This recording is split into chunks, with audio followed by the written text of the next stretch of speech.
Did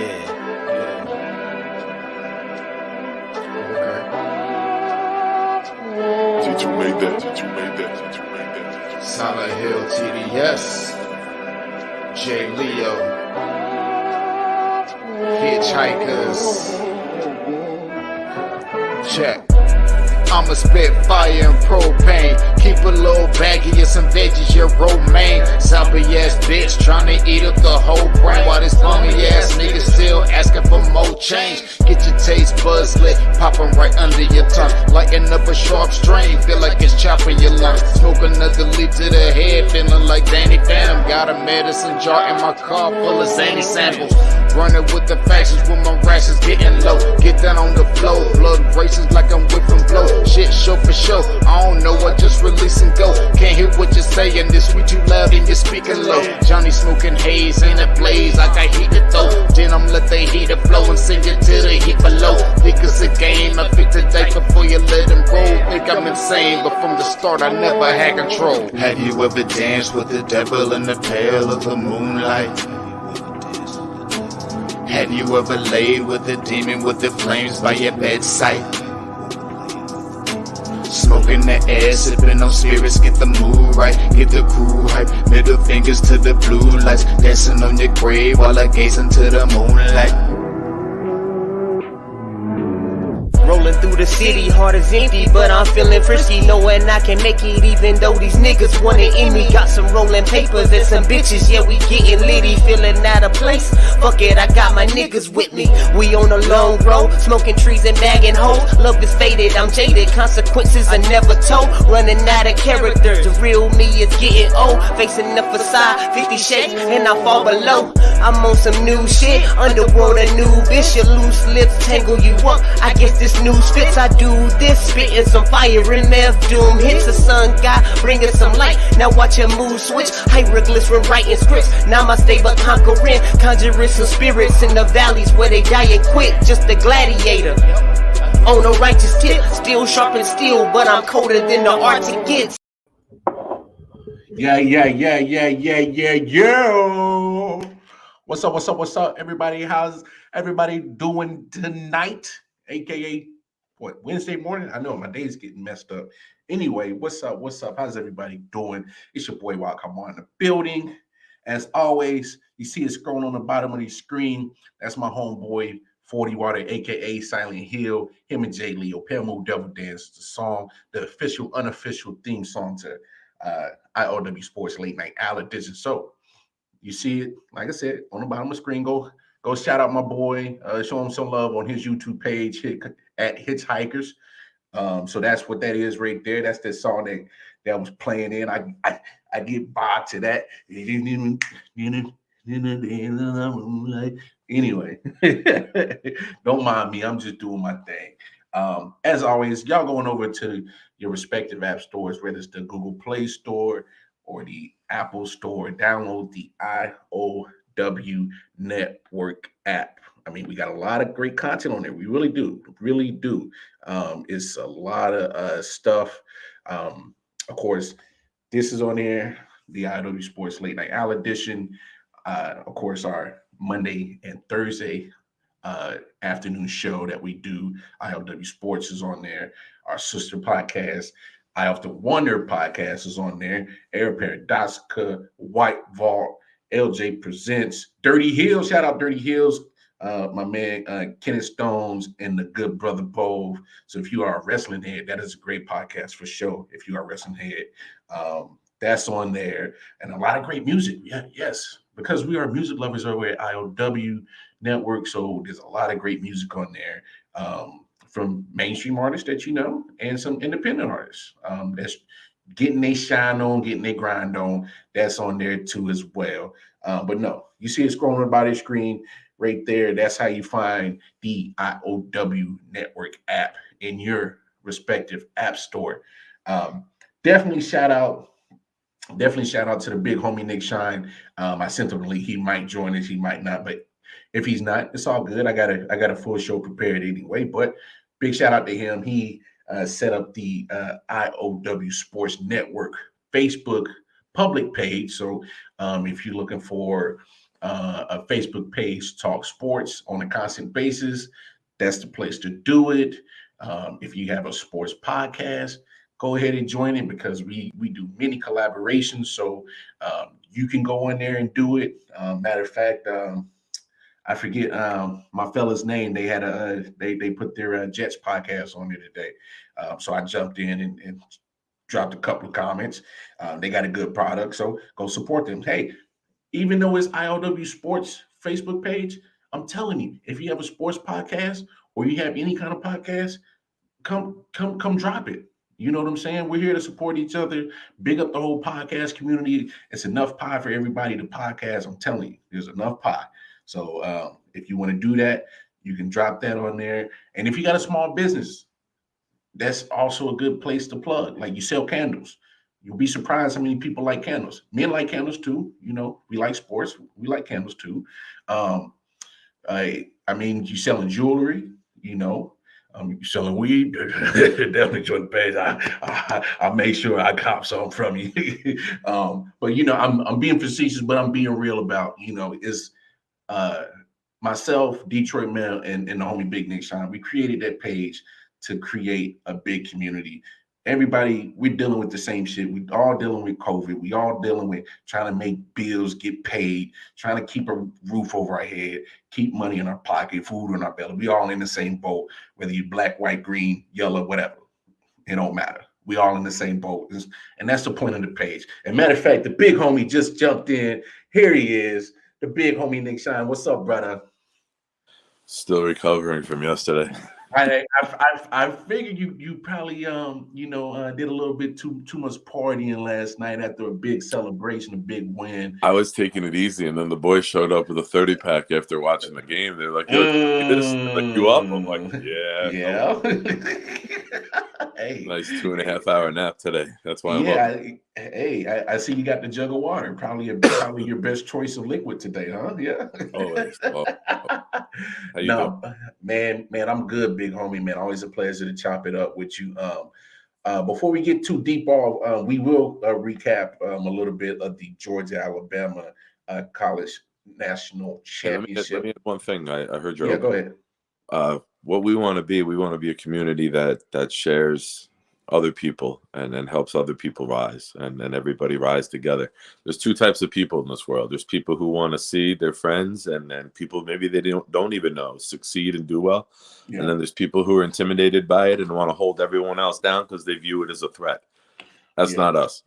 Yeah. That's not us. There's other pages that are like that. That is not us. Yeah, I'm glad you said that. Because I'm trying to remember homeboy's name that dropped the Jets podcast. CJ. Was CJ? I think it was CJ.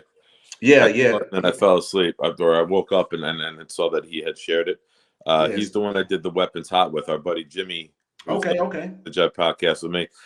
We were supposed to both be on there Friday night, and then Jimmy had something come up. He couldn't make it, and I was on, and I become friendly with the guy, and we're gonna do a bunch of Jet stuff together.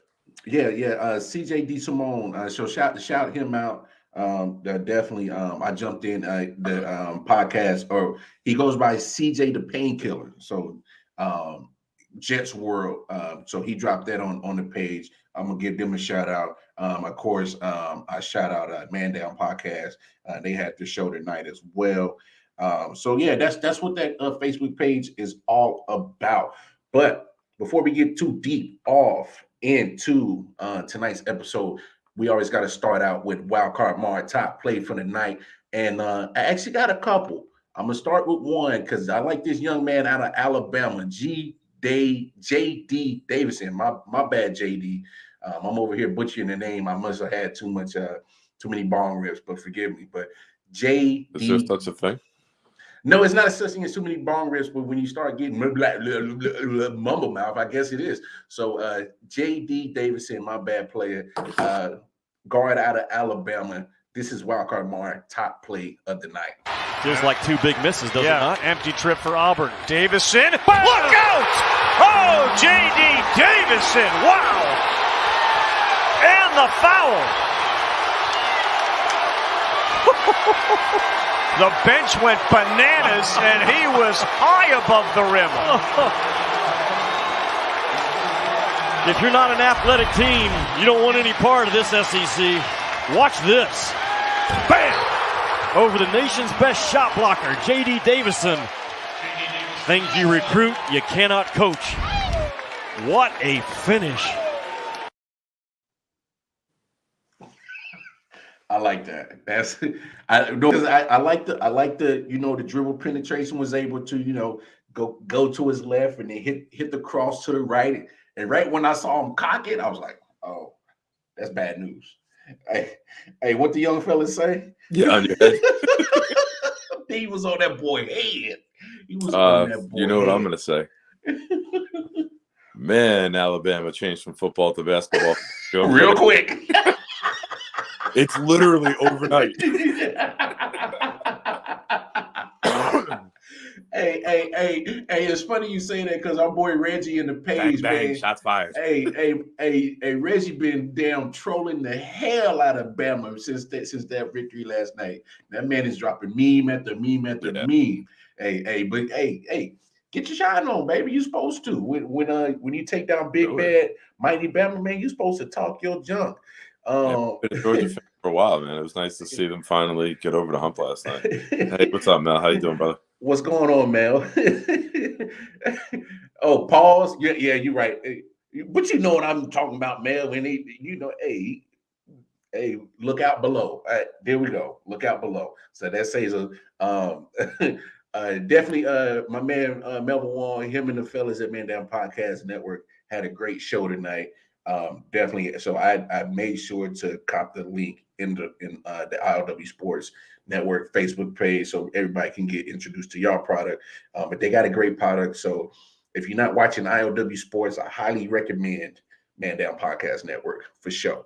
But look, I actually do got another wildcard on top player tonight. It's a bonus one. It's because I really like this guy. It's nothing flashy, but and you'll like it. It's a play of substance. It's a good play. Without further ado, John Morant. 5-point lead for the Grizzlies. Screen by Clark. Morant drives, scoops and scores!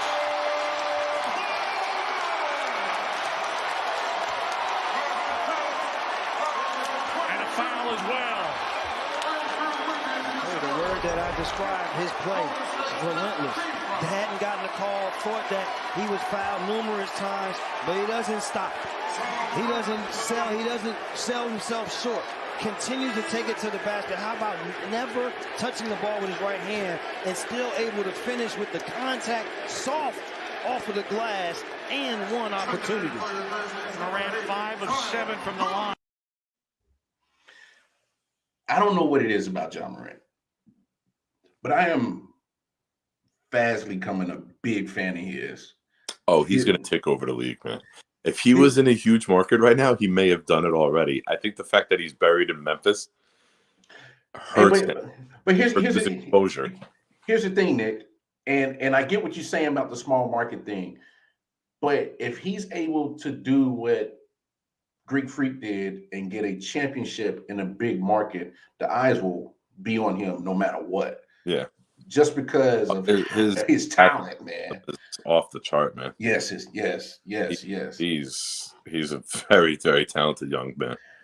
I like him. Not only do I like him, is like humble too. Very. So far, sometimes the bigger your name gets, the bigger the ego gets, but some guys stay humbled. And so far, everything I've seen with him, all the social media clips, the press conference, the audios, everything seems to be humbled, down to earth, and kid just wants to be great. Good for him, man. All the best to him. And give context to that clip. That was a 3-point play that helped the. And they were up, right? The score was half cut off. It was like 113, 108, I thought. Yeah. Nice. Did they hold on and win? Yeah. They ended up winning. So that was their 10th straight win, and against the Warriors. Against the Warriors. No, 10 straight win consecutively. That's because but it was against the Warriors. It was against the Warriors tonight. I'm blind as shit. I know. I forgive you, old man. Find your glasses, man. Like a blind guy with the stick trying to get. Nah, see, you're gonna be the blind guy that acts blind but you really not. You just got bad vision because your glasses is missing. Yeah, you're gonna be grabbing all kind of stuff. Oh, I'm sorry. Yeah, let's make sure that you're around a lot of women. But anyway, it is what it is with John Morant is I get a lot of Allen Iverson vibes from him. And just when you see how hard he plays, you see, just in that clip, not as scared of the contact going to the hoop. He has a decent mid range. Probably needs to work a little bit more on his 3-point shooting, obviously. But he's not Kyrie Irving level of handles, but he got a good set of handles. And just like you said, the intangibles of off the court and being, not being so boisterous and being a distraction. Let's call it that way. I love my combos. Like Mayfield is Sam Darnold and Johnny Manziel had a baby. Mm-hmm. John Morant is Allen Iverson and Vince Carter had a baby. Allen Iverson and Vince Carter had a baby. Allen Iverson with the quickness, Vince Carter with the athleticism. It's a good merger, right? He's got a little more length than Iverson. Yeah. He's definitely bigger than Iverson, Yeah. So that's the type of player I see. Like I see that Vince Carter crazy leaping athleticism with Iverson's quickness and shake and all that. Vince was more of a power, get to the rim guy and just use explosiveness to go over you. Yeah. But Iverson had all the quickness to crisscross you and twist you up. That's a good combo, baby. I'll give you that. Mel said John Morant is big time. He is better than Westbrook has ever been. Oh, without question. Yeah. He won't reach Steph, Dame, and Kyrie because his best skill set is a depreciating skill set. So you're saying more Rondo D Rose level, Mel? Or are you saying on that kind of level, which ain't a bad thing, because I respect the hell out of D Rose and Rondo. I can't put D Rose and Rondo though on the same level, even in their primes. D Rose is MVP of the league in his prime. I can't put Rondo. Well, if you're talking about skill set, no, Rondo doesn't have that skill set, but Rondo, because he's such a basketball savvy mindset guy, he's playing chess on the court, and a lot of people are just playing checkers on the court. So if you're talking about that mindset, then I can see that. Yes, he is Rondo mixed with D Rose. Okay, that's a good comparison. All right, okay, man. I hear you saying Rondo. Yeah. Thank you for clarifying. Yeah. Thank you, because that makes more. I was like, wait a minute, Rondo, D Rose in the same category. I got what you're saying. Okay. D Rose explosiveness with Rondo's mentality. Okay. Yeah, and that's a good comparison or good combo mix. I like that, Mel. Look, is it fair to say that? Well, because you already kind of alluded to it earlier. Of course, LeBron still has his name in the league. KD has his. What is it going to? Where are we putting Ja? We're going right into it. But I gotta say it. Like, does it have to be a championship to put him? As in the next one. Rose never won a championship, and then he was up there. Okay. Derrick Rose never won the title, and he was ranked. He got an MVP, right? Mm-hmm. I say he's not top 5, but he's top 10 right now. Morant closer to 5 than he is to 10, because you still got LeBron, you got KD, you got Curry, right? You got that's 4. Okay.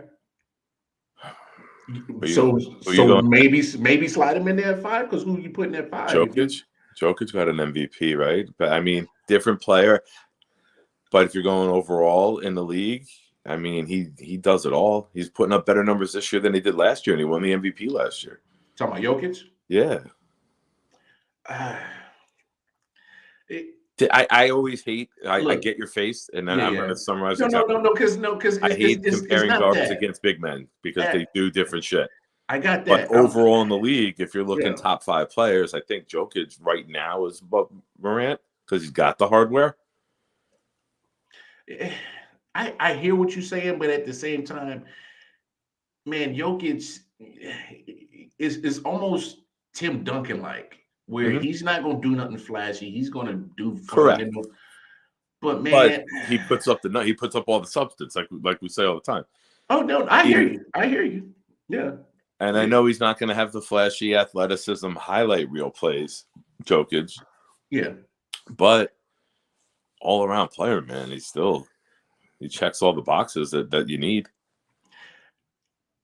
Having Jokic at 5, I can probably make an argument to go either way. I'll say that. You know what I'm saying? Like I can make an So there's argument. no other names. You're just Ja or Jokic. Like you Well, don't have any other names you want to throw in? okay, so if you're talking about obviously LeBron, KD, Steph, Greek Giannis. Freak, those are those. I think we both can agree those are automatic. Those are the top 4 locked, Okay. right? Okay, I think we can agree on This that. is where the debate starts at 5. So who's in the conversation? Jokic, Ja.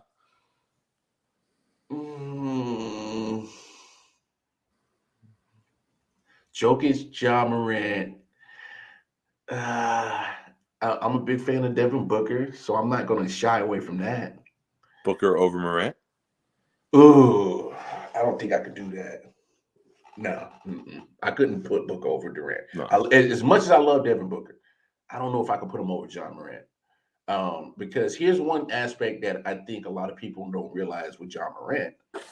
A couple of days ago, he had a chase down block, and I was like, oh wow.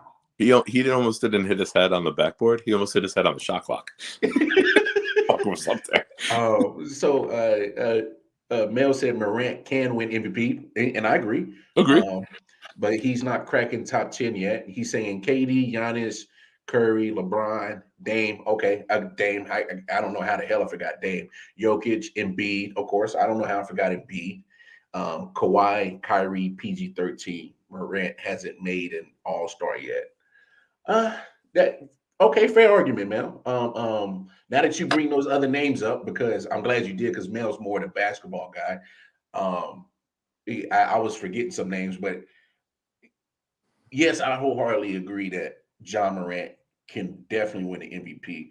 I'm just kind of having conversation talk. If where would you possibly put John Morant in that elite list? You know what I'm saying?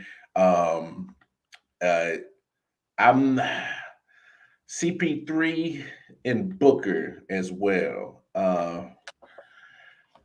CP3 is going to have the better field general, better point guard play, as in making sure that his teammates are getting involved, making the right passes, less turnovers. He'll definitely have that advantage over John Morant. I mean, obviously, because CP3 is older, he's not going to have the athleticism. That's a no-brainer. I'll put it this way. If it's a game 7 and you need a point guard to lead your team, I probably would take CP3 over John Morant. But if I'm just taking like any other regular season game, let me go get a win and put some butts in seats with John Morant, if that makes sense. That makes sense? Bigger draw. Okay. Yeah. He's definitely a big draw. Efficient. But like you said, Ja's the new thing, right? And NBA fans, basketball fans love the new guy arriving. And you look at Ja and you see the flash, but you also get substance with him too. You're getting an all-around great player. You're getting a great leader. Like, he checks all the boxes.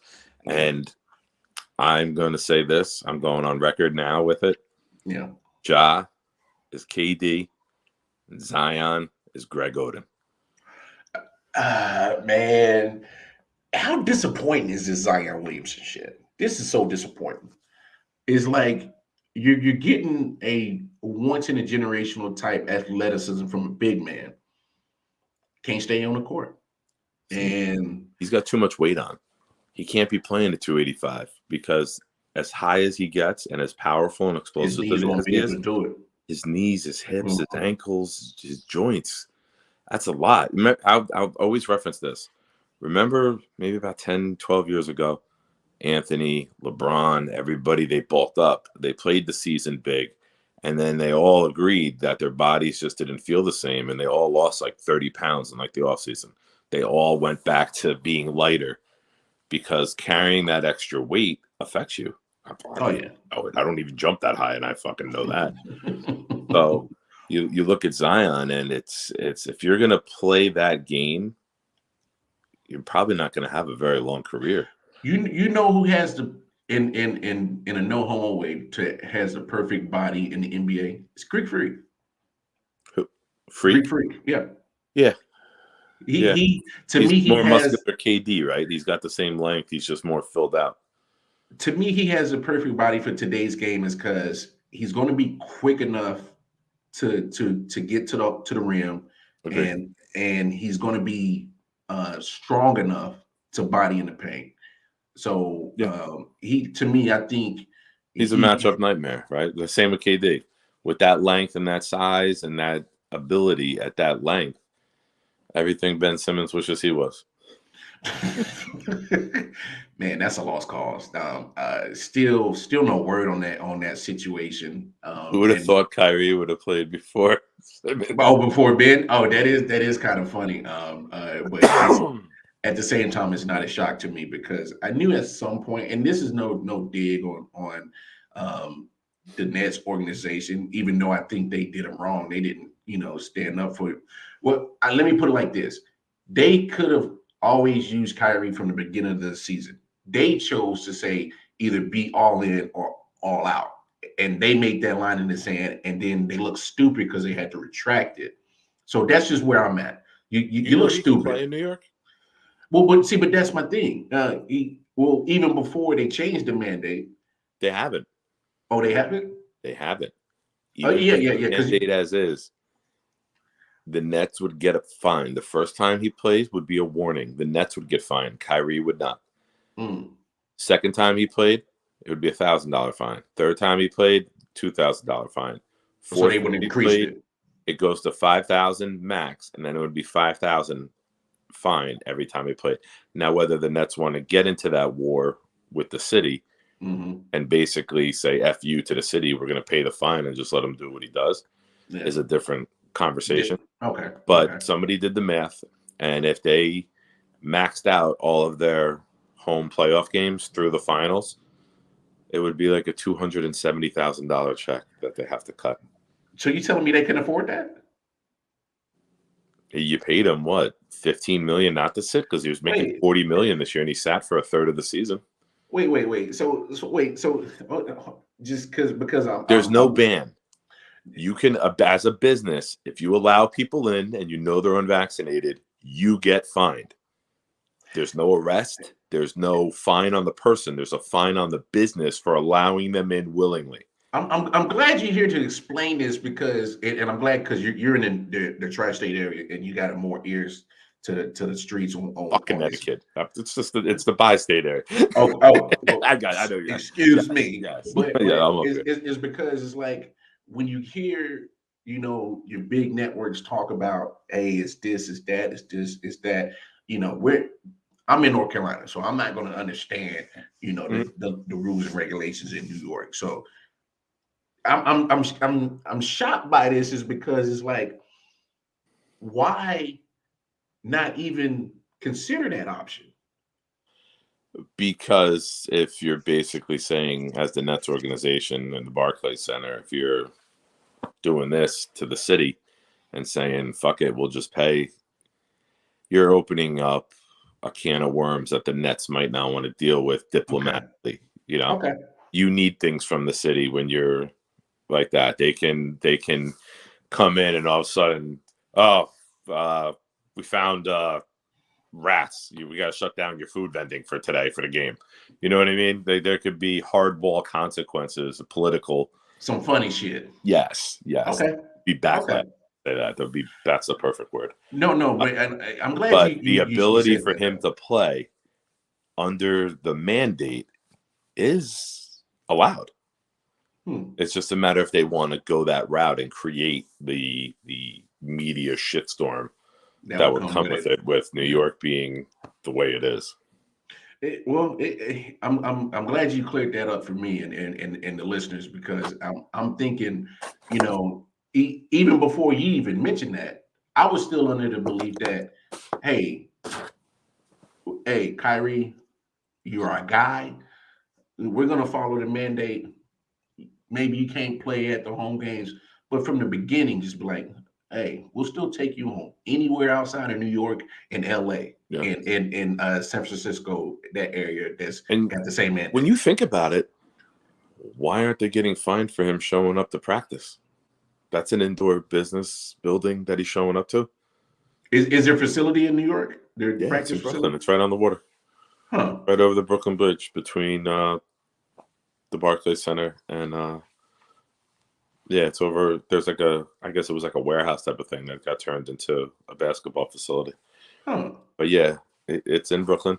So theoretically, why aren't they getting fined for him showing up to practices? Well, and I think that's one thing that needs to get cleared up. So, is he only practicing when they're outside of New York? No. Is he no. Okay. He's practicing in Brooklyn. No. They had the home game coming up, and there was video on the S Network. For those who don't know, the S Network is the Yankees channel that the Nets play on up here. Oh. And there's video of him, KD, in the facility practicing and shooting together and like welcoming him back when they were tuning up for the road games. Well, that's interesting, huh? That is interesting. That we'll put a plug in that. We'll say that for another day. But Okay. as everybody know, last night the Georgia Bulldogs did come out victorious over Big Bad Alabama, and winning the national championship. But I wanted to pinpoint on one thing to kind of get on this discussion is because you see Jamison Williams, Man. very talented wide receiver, junior.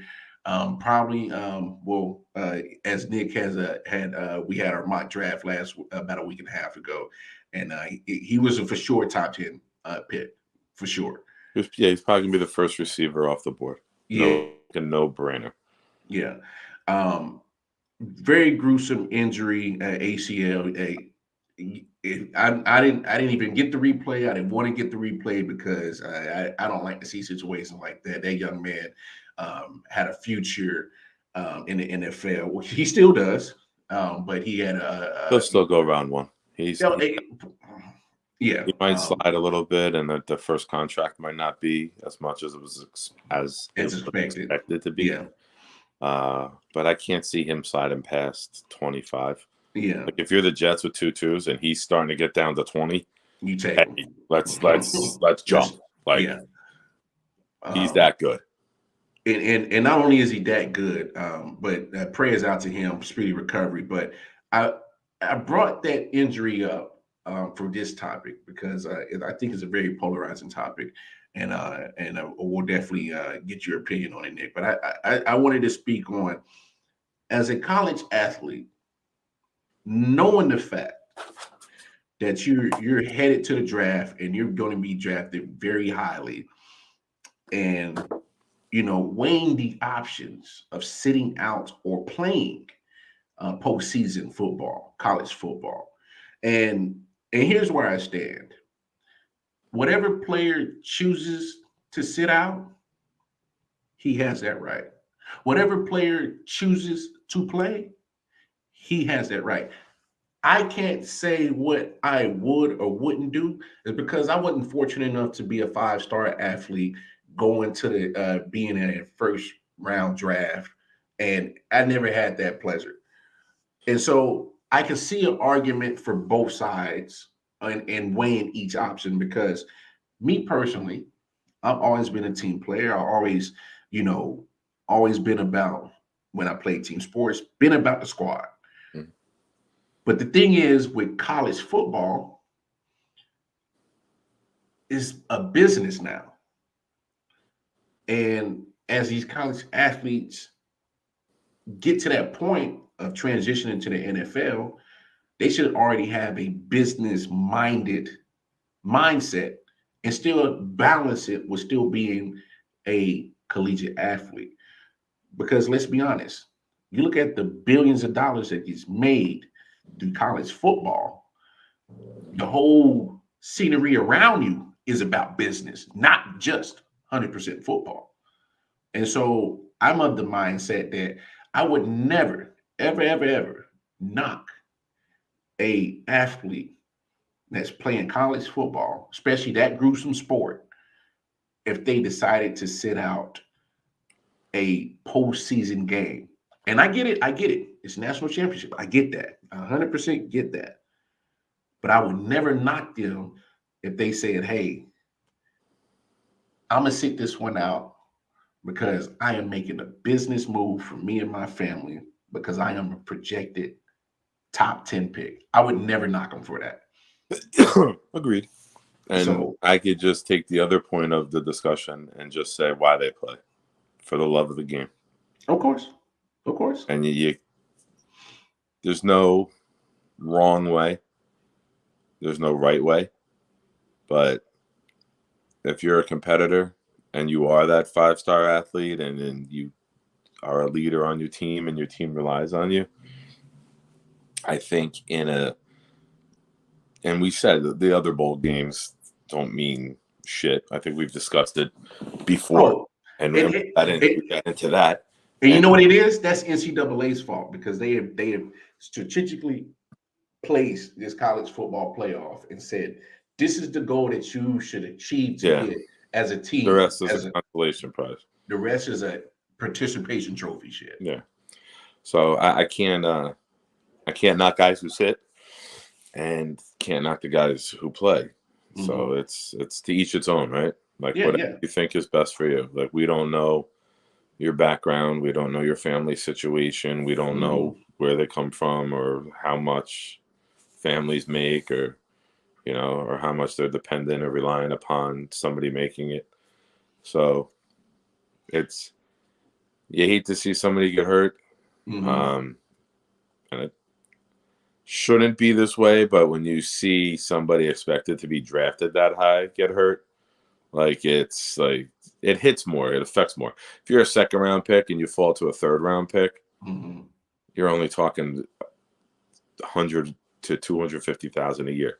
When you're talking a potential top 10 pick, maybe falling out to the 20s, you're talking a couple millions over the course of the first contract. But with science today and then surgery, and how quickly guys are recovering, and some of them come back just as strong, if not stronger, from Tommy John and all these leg surgeries. ACL and PCL, yeah. And I just thought of another. The best for him. You hope it's a speedy recovery.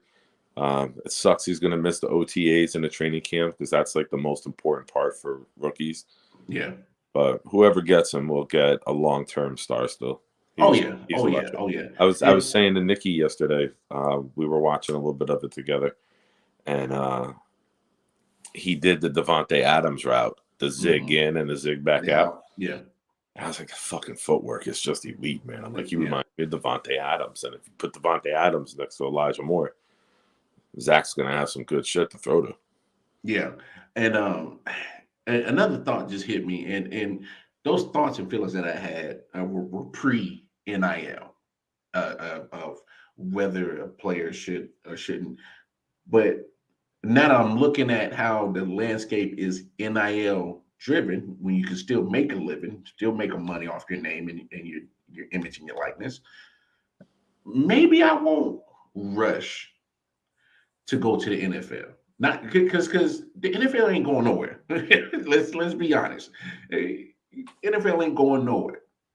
Now that you got these NILs and even Bryce Young on the same football team was getting up to $1 million. Maybe I'm more apt to go play in postseason. Bryce Young was pulling in about $1 million for the NIL. He pulled in $1 million this year? Oh yeah. Yes, sir. So and that's what I'm saying. If I'm pulling in $1 million off my name, image, and likeness, maybe I'm not so in a rush to jump to the NFL. Let me take my sweet time. I could still, get my money because money's like a drug. You get that $1 million, you want the next 10. Hey, I never had those type of problems, so I don't know. So I found a quarter on the ground. I'm like, oh, I can't find the next one. Hey man, you ain't never lied. Hey, if I ever find a penny or quarter on the ground, that's my lucky penny, and I'm going straight to the scratch off. I'm scratching the hell out of that. I'm not on her ass to pick it up before. I'm like, bitch, I need this more than you.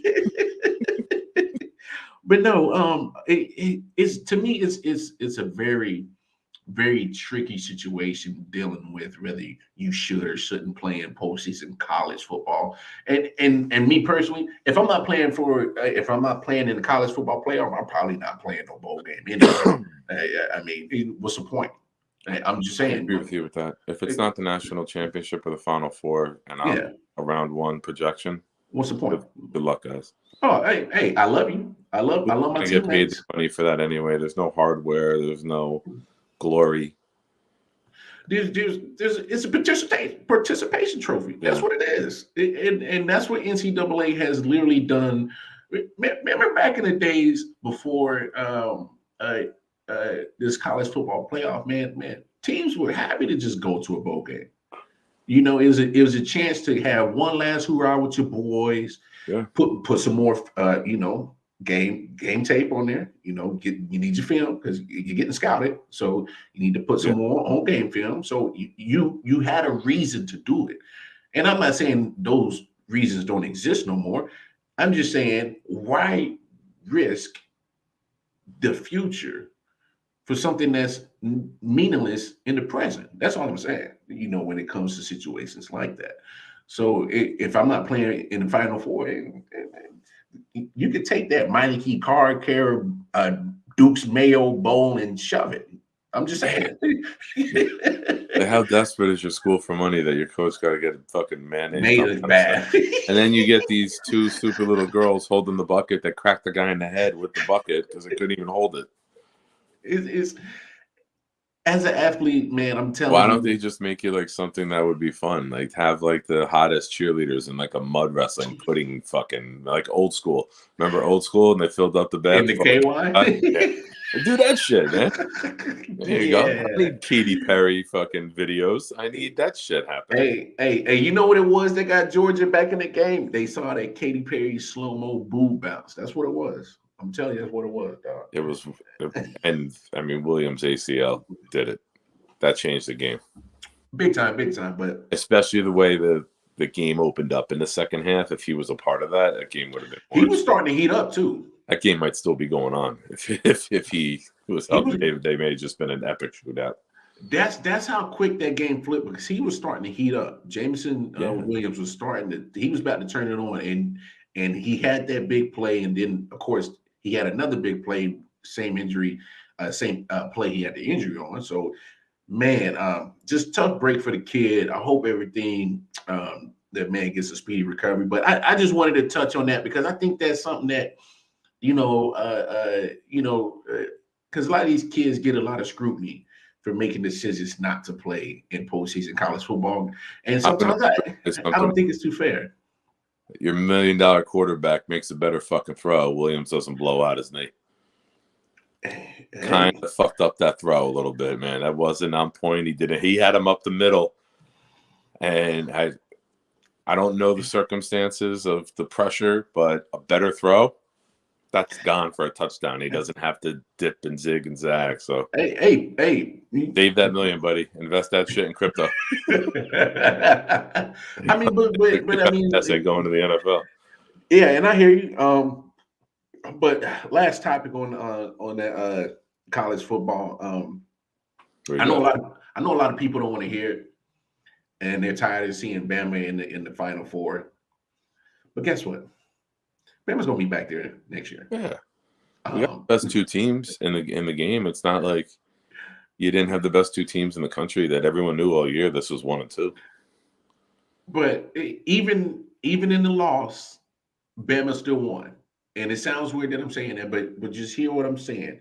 All right. Even though Bama lost, they still won. And I say that because you get Bryce Young, who's a sophomore, Mr. $1 Million Man. He'll be back. Will Anderson Jr., sophomore. Man, if I'm him, he'll be back. I opt out of the whole junior year. Really? Sit out and fucking let me go number 1 overall. That kid is going to be a very special player on the next level. But my overall point is you look at Alabama's roster and what they're losing. Of course, you're losing Evan Neal Jr. More than likely Jameson Williams if he decides to go ahead and forego his senior year, depending on how he feels about the injury. That's TBD. Brian Robinson, you lose a couple. You might lose Cameron Latou. He's a junior. He might either. Which guy? Cameron Latou, the tight end. Latou, the linebacker? No, tight end. No. Cameron Latou is their tight end. You're talking about Toto. You said Tuatu, the linebacker. Yeah, Tuatu. Yeah, he's a linebacker. But overall, Harris in battle, the safety. Yeah. And Joby, who's been injured, the cornerback. They're that's a football factory. That's an NFL factory, man. That's an NFL farm system. But when you make it to a national championship with primarily freshmen and sophomores on that team, and this is one thing that I made sure I did my research on. There's a lot of sophomores and freshmen that was on that team that played last night. Yeah, and they had some injury. I mean, Mechie got hurt. Williams goes down. So you saw the one kid make that ridiculous catch, and they're like, you just got thrown into the fire. But that's it, man. They are now. We've said it. I think a couple weeks ago I said on the show. Kudos to Saban, who used to be running back with Ingram and Henry and Kamara and everyone else who's come out of there, for changing his recruiting and changing his plan and scheme to now he just goes and gets the fucking best players, receivers. And how many? Waddle came out of there, Judy came out of there, Devontae Smith came out of there, Mechie and Williams are coming out of there. Like, it is turning into, on top of all the other positions, now it's wide receiver you. Wide receiver running backs, you can get a running back from Bama. You can get a good O lineman for Bama. You damn sure you get a good D lineman from Bama. Quarterbacks too. Yeah, they're putting quarterbacks in. And Tua are all starting. For years, the joke was that you never take an Alabama quarterback because they're only good in college because they hand off all the time. Now you're like, holy shit, Alabama's got a third of the starters in the NFL, a quarterback, are from Alabama. A tenth, I'm sorry, not a third, a tenth. Yeah. But and that's why I make that statement that even though they lost, they still won, is because when you got a shit ton of sophomores and freshmen playing in a national championship, that's experience. That is literally something that they can say that, all right, I've been here before. I felt that pressure last time we were here, but now I'm ready. I know what it's like.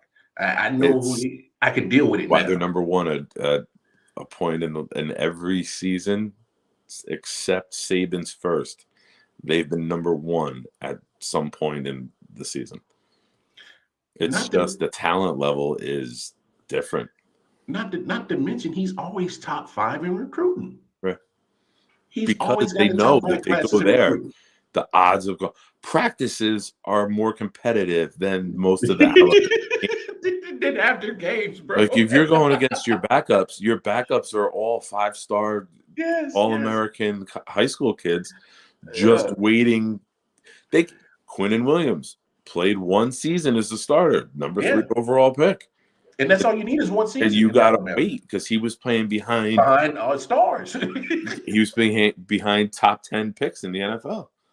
So it's I am a little happy to see other schools get it, of course, because I think the gap has closed. I say Georgia's closed the gap. I don't know about everybody else. Didn't Clemson beat them? Yeah, but come on. I'm not saying Clemson now, but Clemson had. I got you, but here's what scares me with Clemson. You lose Deshaun, you replace him with Trevor. You lose Trevor, and now you look like all hell done broke loose in Clemson. Yeah. And so I'm starting to see the trend with Dabo that if he doesn't have his quarterback, he doesn't know how to run his offense. Agree. And so that's what scares me with Dabo. And don't get me wrong, I think Dabo's a good coach, but when you see such a huge drop off, that's like it's almost like the Pittsburgh Steelers shit, right? Like, these guys are gonna leave eventually. How are you not planning ahead? And because if you look at Clemson this year, the defense was still there. They still had great talent at the skill position. So it was like only thing they was missing was quarterback. So when Dabo doesn't have the luxury to lean back on a Deshaun Watson and lean back on a Trevor Lawrence, I don't know what you got with Clemson. You just got a good team with a good defense and good skilled players. So at that point, it's like, well, okay, Dabo, when I figured you out, I make sure I out recruit you on quarterback position, and you'll be stuck, with 3-4 losses on your record. Yeah, they felt So this year, man. But overall, people gonna be mad because Bama will be back in the Final Four next year. Did they announce their top 25 for next season yet? As a recruiting class? No. Oh, you talking about preseason? No. Okay. No. Because the night the Super Bowl ends, they already have their favorites. I got you. I didn't know how quickly college did their No. 2022 ranking. No. They always wait to do preseason AP top 10 like a month before the season starts, like in August or anyway. But I needed to just kind of talk about those two topics, and we'll go ahead and that'll probably be the last thing we'll ever talk about with college football for a while. How about a day late, Black Tuesday in New York today? Yeah, that was actually nice transition because that was about to be the next topic, man. What took them so long to get rid of Joe Judge? I just think the Giants are very, very old school in their ownership with Tisch and Mara. And a buddy that I coach with is an electrician and works at the building. And he told me on Thursday or Friday we spoke, and he goes, "Oh yeah, Tisch is here." He goes, "Tisch only comes in when somebody's getting hired or fired." So they knew Gettleman was not getting extended. I think they don't want to be the overreactive, we have to make the move organization. Giants have never been that. Yeah, but they knew they had to make that move. I think not making the move, they wanted to test the waters, get a little litmus test of what was going on with the fan base, and the fan base is irate. Like, they're running it twice with 2 QB sneaks. Like, my buddy who's a Giant fan texted me, he goes, "This is our butt fumble." He's like, "This play," and I've called it the semi-victory formation, and you ran it a QB sneak at 3rd and 9 after running a QB sneak on 2nd. And then you even say it in the press conference that we just wanted to make sure we had some room to get the punt off. Like, it was 2nd down and you're playing for the punt already? Like, I get it. Your offense is atrocious. You guys are injured everywhere. Yeah, but if you're just gonna quit, just walk out the damn stadium. Just walk out.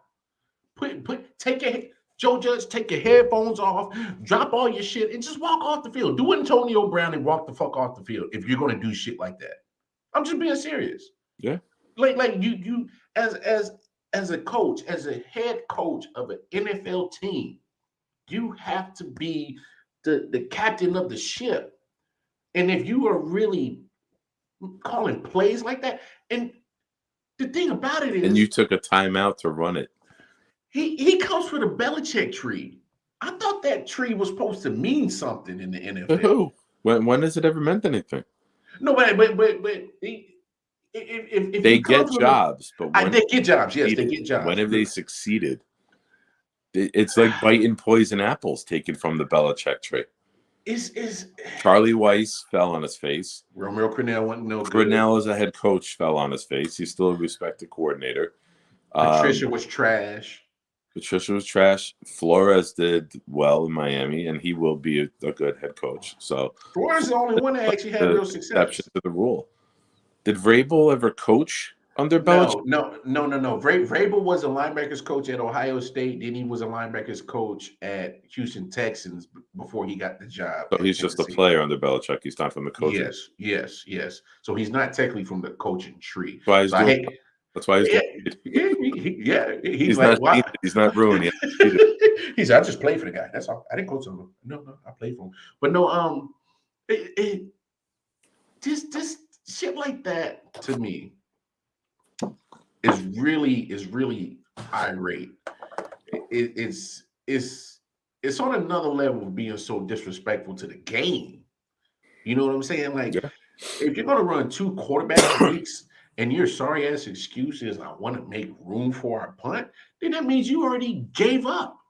But Then you just don't take your say shit it. off and Yeah, but you don't say it. Like, even though we know it, you don't say you it. don't say it. You don't. But come on, it was obvious when you run 2 back-to-back quarterback sneaks. What are we doing? And then your Joe, press conference the week before is, we have players who are calling us dying to get back here. really? I doubt that. That was his press conference the week before. He, I, he was not a good fit because he was just too smug and arrogant, and he ain't done shit to prove it. You can't try to be Bill Belichick unless you've had Belichick's success. And that's Bingo. what allows Belichick to be Belichick. Because nobody liked Belichick until they started getting knees on their fingers. And even when they had 6, Brady, Gronk, Edelman, they still wanted out. That's how miserable they were there. You see Gronk and Brady having fun again. Yeah. Finally. Like, I'm not a fan of theirs, but you just see Brady's doing commercials. He's doing the man in the arena. Yeah. He's allowed to be more than just in a meeting room all day. So you can't try to be somebody That you're not. You're just not. Like every circumstance is different, right? Like, I can't walk into your house and try to be you. I'm gonna fail. You know what I mean? Like, Yeah, you're not as walk handsome into as my me. home and try to be me. Like, it's not who you are. It's not who I am. Yeah. So when you try to go be somebody, you're not being genuine to yourself. You're not being genuine to the organization. If you're trying to recreate something, what's that called? Acting. Mm-hmm. When you're not, that's what I love about my coach. My fucking coach is genuine. People love him. You see it. He's a different breed. You know, it's not trying to be Shanahan or Pete Carroll. He's himself. Joe Judge, man, you might as well go back to New England. Go be a coordinator. I mean, because there's no you. In my opinion, He's a special teams coach. well, he better hope they got a special teams kind of counselor or something opening in New England because I wouldn't want him on my staff. He don't even belong to a judge at the Special Olympics, bro. I wouldn't want the guy on my staff. To me, that was his first and last shot as a head coach, and he blew it. Big Some time. guys get thrown into the deep end and they sink. He sunk. Can't He handle that man. having the authority. They can't handle making all the decisions. They're good at being told. They're good soldiers. They're not generals. Well, he sunk, Nick, and he got an anchor in his ass crack. He sunk. He's done. There's no more. Well, that's a personal preference. Who are we to judge? That's his first and last shot as a head coach in the NFL. 2 minutes left in the show. What are the Panthers waiting on Matt Rule for? I think that's just as bad as the Giants waiting on Joe Judge. What are they? I don't, because they got to let him get a quarterback. What real funny thing about Matt Rule? I'm glad you brought it up. I saw this today. Matt Rule allegedly, before Adam Gase got it, was offered the Jet job. The Jets said, "Let's see who you're going to hire as your staff." He presented who he wanted to hire. The Jets then said, "We do not want that staff. No, thank you." So Matt Rule turned down the Jet job because the Jets didn't like his staff. Meanwhile, Matt Rule has fired 5 of his coaches that he... Oh, my gosh. Clean house. So wait a minute. Matt Rule doesn't like his staff. I saw that tweet today, and I was like, the Jets finally did one thing. Not that Adam Gase was good, but Adam Gase, domino effect, pushed hard for Joe Douglas to be GM. Joe Douglas led the Robert Salah. So I am grateful for Adam Gase because of the domino effect of what it led to. That'd be the first and only time you will give any props to Adam Gase. It is. And I tell Jets fans that all the time. I was like, listen, we don't have to be grateful for him as a coach, but he pushed so hard to get Joe Douglas in as the GM. Oh, my goodness. So you've got to give Gase credit for that. He was like pounding the table and going crazy to get Joe Douglas in. And now Joe Douglas picked Robert Salah. So now, like, through the domino effect, you got to give Gase credit because Gase was the first domino with that. Yeah. Hey, but it's funny with Rule, you got to let him get a quarterback, I think. That's fair. That's fair. You had Cam. You got rid of Cam. You went with, who was the quarterback the year before? Darnold. Teddy. You had Teddy. You traded for Teddy, who's the hold the fort guy, right? Like, he's Mr. Play it safe, dink and dunk, doesn't take chances. Okay, but you need the perfect storm for that. You need, like, you put Teddy in Cleveland, that might be, like, special. Here's before we get off the show, I think, and I'm gonna give a real quick take on Matt Rule. I think now that you say that, I think maybe give him one more year, because if you go get your quarterback, and hopefully you can get a healthy CMC, because obviously I think what Matt Rule is thinking, I'm gonna build my offense around CMC, and he hasn't had him. They said they'd listen to offers. Yeah. Well, they'll probably listen to offers, as you should. I mean, if he can't restructure that contract, I can't keep holding on to a very expensive, injury-riddled dude. So you have to listen to offers. You have to. I think you got to. I don't know if you pull the trigger, but one thing I think they should do, Carolina should do, hey, CMC, man, we love you, dog. Out of respect for you, and we think you should have some respect with us, let's restructure. I just saying, You haven't played the last 2 years. That's what I'm saying. So, hey, it's a business, but no, we'll see what happens. But look, that's the hour. Big homie Nick, but I appreciate you hopping on like always. You see it scrolling on the bottom of the screen. Please go to your respective app store, whether it's the Google Play Store or the Apple Store, and download the I.O.W Network Radio app.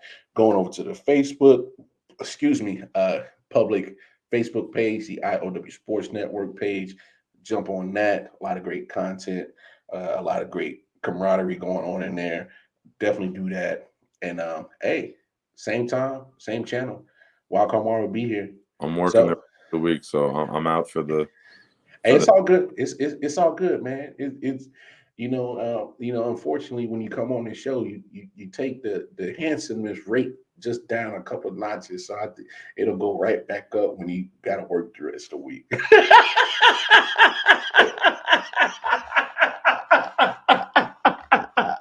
And on that note, y'all, welcome more. I'm out. Much love to you, big homie Nick, man. I love you, brother. I need Mel to show up and call you what I want to say. What I want to say. It's been real. It's been real. I'll check y'all later. All right, man. Yeah. Sound like hell, TD Hurst. Let's get it. Let's go.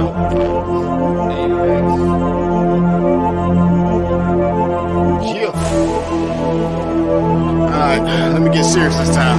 Yo, I'm on my God of War shit. All the war spits, let the bass kick, nigga, feel the fucking floor lift. Watch your pores rip from these razor blade fingertips. Smoke hit your face like a hammer fist. Outstanding with suicidal flow. Nose diving to a free fall. Speedball, cannonball, jerking out on Adderall. I just watch the bodies fall. Supercharged like Dragon Ball. When I spit this fire out my mouth, you hear the dragon skull. Deadly with explosive, if you're softer than some woven silk. Grind the rappers flesh in the syrup and call it muscle milk. Some nutritious, my hunger forever endless. I'm vicious and bloodthirsty, my nigga. I handle business pretentious, I leave them injured. Eating pickles for dinner, underground like not the splinter. Then hibernate for the winter. Illiterate, so I can give a fuck about the sinners. Belligerent, so I don't give a fuck about repentance. Johnny plays with a bag of haze over roast spirits. I'm forced to be reckoned with when I'm beating all limits. These lyrics are packed with venom. Rattlesnakes in the kitchen, cooking the recipes full of poison. I leave them finished. Come to punches, yo, I only landed threes. These thick-fied MCs is copping Plan B. Never was a M fan, they can't stand me. Been dope since before Hope sampled Annie. If it's smoke, I ain't gon' blame the jammy. Cause folk, my hands is nicer than your granddaddy. Don't spar unless you a piece and a half. If you same boat when I put feet on the track, I fuck MCs up, I'm bringing evil back. Yea, though I walk through the valley, I push it. They gon' find rappers that got at me in my footprints.